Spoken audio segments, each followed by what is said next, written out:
Hi friends, this is doctor Ravi Bide, PhD in nutrition. నేను ఈ వీడియోలో ఆటో ఇమ్యూన్ డిసీజెస్ కి సొల్యూషన్ 3 సింపుల్ థింగ్స్ లో చెప్తాను మీకు. 70-80% ఇమ్యూన్ సిస్టమ్ అనేది మీ గట్ లో ఉంటుంది. గట్ అంటే stomach, small intestines, large intestines ఇదంతా కలిపి గట్ అంటారు. మెయిన్లీ ఎక్కువ శాతం ఇమ్యూన్ సిస్టమ్ అనేది మీ చిన్న ప్రేగుల్లోనే ఉంటుంది. ఎందుకంటే చిన్న ప్రేగులు బాగా ఎక్కువ లెంత్ లో ఉంటాయి కాబట్టి.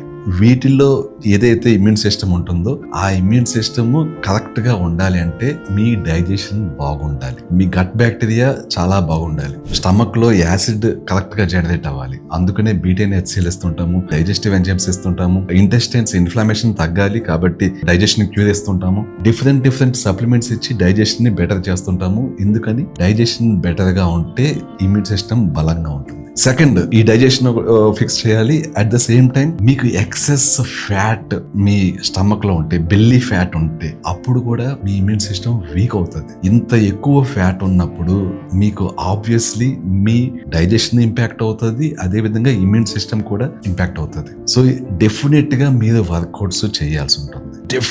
డెఫినెట్లీ వర్కౌట్స్ చేయాల్సి ఉంటుంది. ఇది మీకు స్టమక్ యాసిడ్ పెంచడానికి పనిచేస్తుంది. అట్ ద సేమ్ టైం మీకు ఫ్యాట్ తగ్గించి మీకు ఇమ్యూన్ సిస్టమ్ బలంగా చేయడానికి కూడా పనిచేస్తుంది. ఈ రెండు కాకుండా మూడో ఒక మెయిన్ సమస్య ఉంటుంది. అదేంటంటే స్ట్రెస్.